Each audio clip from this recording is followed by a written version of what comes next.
अब मैं दावत दूंगा नजम मज़ारी साहब को, जो सीईओ हैं चिल्तन प्योर के।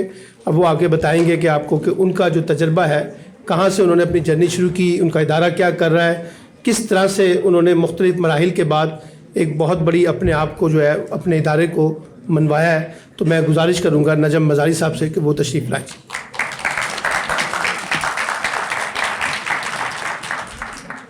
बिस्मिल्लाहिर्रहमानिर्रहीम। अस्सलाम वालेकुम। कैसे आप सब लोग ठीक हैं? तो अब मुझे समझ नहीं आ रहा कि मैं स्टार्ट कैसे करूँ। इतने बड़े हम सब बैठे हुए हैं, हमारे उस्ताद इकराम शाह साहब जब मेरे सामने बैठते तो मैं वैसे कांपने लग जाता हूँ। तो सबसे पहले तो मैं थोड़ा आपको अपने बारे में बताता हूँ कि मेरा नाम मलिक नजमुद्दीन मज़ारी है और मेरा ताल्लुक़ जो है सूबे बलूचिस्तान के जो शहर कोयटा से है। तो मुझे मेरे ख़्याल में कोई 12 साल हो गए लाहौर में आए हुए, और मैं यहाँ पे पढ़ने के लिए आया था। तो FC यूनिवर्सिटी से मैंने ग्रेजुएशन की अपनी सॉफ्टवेयर इंजीनियरिंग में, और उसके बाद जो है मैंने MBA IS किया है UMT से, university of management and technology से।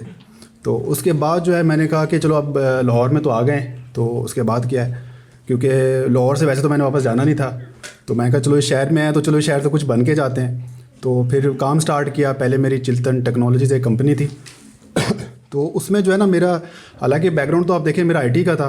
तो कभी कभार ऐसी होती है कि आप डिग्री तो ले लेते हैं, लेकिन आपको बाद में पता चलता है कि भाई ये तो मैं था नहीं इस बंदा, इस फील्ड का बंदा।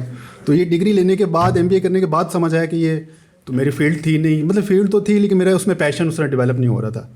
तो मैं ज़रा देसी सा ऑर्गेनिक सा बंदा था, तो मैं कहा क्यों ना ऑर्गेनिक में कुछ किया जाए, नेचुरल में कुछ किया जाए। तो उसमें जो है फिर मैंने चिल्तन प्योर के नाम से एक ब्रांड स्टार्ट किया।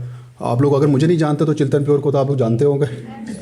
चलें शुक्र है कि आप जानते हैं। अभी आप वेबसाइट ऑन करें और एक ऑर्डर कर दें सारे ताकि थोड़ी सेल भी हो जाए मैं क्योंकि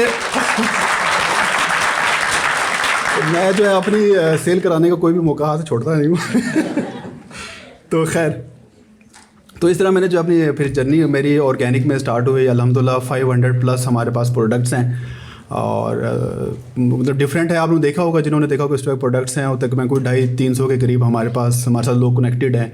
उसमें हमारे कुछ डेडिकेटेड वेंडर्स भी हैं, एम्प्लॉयज़ भी हैं। तो 300 लोगों का घर चलता है, रोज़गार चल रहा है अल्हम्दुलिल्लाह। तो मैं तो उसको एक बहुत बड़ी सक्सेस समझता हूँ। सक्सेस की डेफिनेशन क्या है ये मुझे समझ नहीं आई, लेकिन मुझे लग रहा है कि मैं अगर कर रहा हूँ तो ये इसको ही सक्सेस शायद कहते हैं, इतने अगर आप लोगों के घर चला रहे हैं। तो खैर हमारी तो कोई ऐसी औकात नहीं है, लेकिन ये कि अगर इतने लोग कनेक्टेड हैं आपके साथ तो ये मुझे जो एक बड़ी सेटिस्फाइंग होती है। अच्छा, दूसरे ये कि ज़िंदगी में जो जिस हिसाब से मैं चला हूँ, शायद आप लोगों ने मेरे इंटरव्यूज़ देखे होंगे, जो लाइफ होती है जिस तरह एक्सप्लेन किया जाता है ना लाइफ को, वो उस तरह होती नहीं है। देखिए यहाँ पे आके ना स्पीकर जब बात करते हैं, एक तो ये होता है कि वो ट्रेडिशनल वे में बात करें, जो रियलिटी होती है वो कुछ और होती है। तो मैं आपको थोड़ा सा रियलिटी का बताऊँगा कि आपको कामयाब होने के लिए कितनी खजल उठानी पड़ती है, कितनी आपको ज़लालत उठानी पड़ती है। जैसे आप कहते हैं ना कि फैमिली और आपके जो आसपास के जो लोग हैं वो रुल जाते हैं, ये हकीकत है ये बात, ठीक है। अब ये नहीं होता कि आप कहें कि जी बड़ा हम्बल होता है, इस तरह करें, आप इस तरह करें, ये सारी चीज़ें होती हैं। तो आराम बिल्कुल हराम है, आराम आप लोगों ने बिल्कुल नहीं करना। ब्लड प्रेशर आपका हर टाइम हाई रहेगा, शदीद आपको गुस्सा आएगा।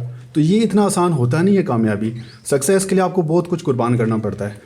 उसमें आपकी फैमिली भी आ सकती है, आपके दोस्त भी आ सकते हैं, आपकी सेहत भी इफ़ेक्ट होती है। ऐसी चीज़ नहीं है कि आपकी जो सेहत है वो भी ठीक रहे और सराउंडिंग में लोग भी ठीक रहें, और आप कहें कि जी मेरे सोशल सर्कल भी हो, मैंने नेटफ्लिक्स भी देखना है और मैंने ट्रैवल भी करना है, ब्लॉगर्स के साथ भी मैंने कनेक्टेड रहना है। तो इस तरह होता नहीं है। इन सब चीज़ों को जो है ना आपको ज़रा साइड पे रख के, और जिसे मैं कहता हूँ फार्मूला होता है मेरा कि 3 से 4 साल का चिल्ला काटना पड़ता है। आप 3 से 4 साल का चिल्ला क्या है कि 3 से 4 साल आपने सिर्फ अपने काम को देना है। आपने उसमें ज़्यादा जो है ना वो ज़रा सैर सपाटे नहीं करने। जो मेरा एक एक्सपीरियंस है जो मैंने किया, तो मैं जब मैंने अपना काम स्टार्ट किया तो तकरीबन कोई 3-4 साल जिसे कहते हैं दुनिया से बिल्कुल आउट हो गया था, निकल गया था इस दुनिया से। तो मैंने जो मेहनत की है, जो जिस तरह मैंने सारा किया, तो मैंने कहा मैं आपको अपना जो एक्सपीरियंस है उसका मैं शेयर कर दूँ। और दूसरा ये कि मेहनत का कोई अल्टरनेटिव नहीं है। आपने कामयाब होना है तो सिर्फ मेहनत की वजह से। मैं यहाँ पे खड़ा हूँ सिर्फ अपनी मेहनत की वजह से। कोई लक शक पता नहीं लोग बिलीव करते हैं, मैं तो बिल्कुल ना बिलीव करता हूँ, और ना मुझे इस लक का जो है मतलब पता है। तो मैं अगर यहाँ पे खड़ा हूँ सिर्फ अपनी मेहनत की वजह से, तो अगर एक 60-70 साल का बाबा कोई बात करें लक पे तो शायद उसको सूट करता है। जो आप लोगों की एज है ना, इसमें मेरे ख्याल में लक की तो आप बात ना ही करें तो ही अच्छा है, क्योंकि उसमें यह है कि अगर आपको कामयाबी ना मिली तो आपने सारा मलबा डाल देना लक के ऊपर। आप कहेंगे बस वो किस्मत ऐसी थी, किस्मत नहीं, कोई किस्मत नहीं। आपने अपनी मेहनत से यहाँ पे पहुँचेंगे तो हमेशा जो है अपने जो मेहनत है उस पर आपने यकीन रखना है। तो कामयाब होने के लिए 3 चीज़ों की ज़रूरत होती है, पहली है मेहनत, दूसरी भी मेहनत, तीसरी भी मेहनत। तो ऐसा कोई और तीसरा और कुछ नहीं है, ना कोई दूसरा है और ना कोई दूसरा है और ना कोई तीसरा है। और दूसरा एक ये चीज़ है कि जैसे मैं कुछ दिन पहले ही मुझसे किसी ने कहा कि क्योंकि सबक आपको चाहिए होते हैं ज़िंदगी में, तो मुझे किसी ने कहा कि अगर आपको ज़िंदगी को रिवर्स करने का मौका मिले कि आप ज़िंदगी में पीछे जाएं और किस चीज़ को ठीक करेंगे, तो मैं कहा मैं किसी चीज़ को ठीक नहीं करूँगा। तो वो बड़े हैरान हुए क्यों? तो मैं कहा यार वो जिस गलतियों ने मुझे जो सबक दिया है ना, वो इतना बड़ा सबक है कि मैं उसको कभी ठीक नहीं करना चाहूँगा। तो ये सारी चीज़ें तो जो आपके साथ ज़िंदगी में हुआ है बिल्कुल ठीक हुआ है, क्योंकि जो आपको लेसन मिला है ना, यकीन माने वो उस गलती से बहुत बड़ा है। कभी अपनी ज़िंदगी को रिवर्स करने की मत सोचें कि मैं बेचारा या मैं बेचारी। आप कोई बेचारे नहीं हैं। जो लेसन आपको मिला है ना, आप पूरे उसके हकदार थे। तो मेरी ज़िंदगी में जितने भी मसले आए हैं, परेशानियाँ आई हैं, तो मैंने कभी नहीं कहा कि मैं उनको जाके ठीक करूँ रिवर्स करके कि यार ये एक मसला मैं अपना ठीक कर दूँ। तो मेरे ख्याल में वो जो लेसन है ज़िंदगी का, वो बड़ा इंपॉर्टेंट है, वो आपको मिलना भी चाहिए, उसी से आप लोग इंसान बनेंगे। ठीक है। और सेकंड चीज़ ये कि कभी दूसरे को हरा के मत जीतें, हमेशा आप पॉजिटिव सोचें, लोगों के बारे में भी पॉजिटिव सोचें। ये मत सोचें कि मैंने इसको हरा के जीतना है, ये नेगेटिव है। आप कहेंगे मैंने बस जीतना है, ठीक है, क्योंकि हम हमेशा ये होता है, हम अपने कंपटीटर के बारे में सोचते हैं, कंपटीशन के बारे में सोचते हैं कि मैं इसको हराऊंगा तो मैं आगे निकलूंगा। नहीं, ये नेगेटिव थॉट है। आपने बस जीतना है, ये पॉजिटिव है बस। तो कभी किसी के बारे में बुरा मत सोचें। अगर किसी ने आपके साथ बुरा भी किया है तो भी उसके बारे में जो है पॉजिटिव सोचें, क्योंकि आप उसके बारे में नेगेटिव सोचेंगे तो आपको उसके लिए एनर्जी चाहिए, टाइम चाहिए, तो वो टाइम अपने ऊपर लगा लें, उसके ऊपर क्यों आप लगा रहे हैं। तो ये कुछ चीज़ें थी, इंपॉर्टेंट थी, जो मैंने कहा आपको ज़िंदगी में अपने बारे में बता दूं कि जो जिस तरह मैंने देखा है ज़िंदगी में।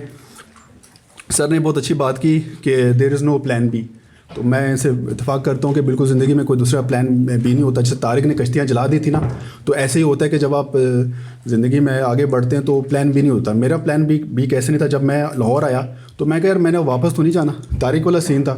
तो फैमिली से घर वाले कॉल करते थे कि आ जाएँ, बस लाहौर में जितनी आपने अयाशी करनी थी आप कर लिया है, तो आप आएँ वापस कोयटा, जो आपको इधर जो कोई दुकान शुकान खोल के देते हैं। तो मैं कहा यार मैं अगर इस शहर में आया हूँ ना, तो मैं शहर को ओन करूँगा, तो मैं ऐसे मैं तो वापस नहीं जाऊंगा। और इस चीज़ का जो स्टेमिना है, जो हिम्मत है, वो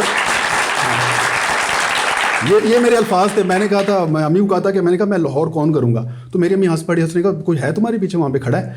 तो मैं कहता था सर कासिम अली शाह खड़े था। तो इस चीज़ की हिम्मत जो आई थी ना मुझ में कि I will own the Lahore, तो ये शाह साहब की बैकिंग की वजह से, इनकी जो तालीम है उनकी वजह से, इनकी जो आप वीडियो सीरीज़ है, मतलब शाह साहब तो पूरी एक यूनिवर्सिटी है ना इटसेल्फ, तो उसकी वजह से मुझ में काफ़ी हिम्मत आई। मेरी कामयाबी मैं यहाँ आपके सामने खड़ा हूँ, तो सर कासिम अली शाह साहब का जो है बहुत बड़ा रोल है, और मैं हमेशा इनका गुज़ार हूँ, शुक्रिया अदा करता हूँ। आज फिर आपके सामने है सर, बहुत बहुत शुक्रिया आपका। थैंक यू, जज़ाकल्लाह।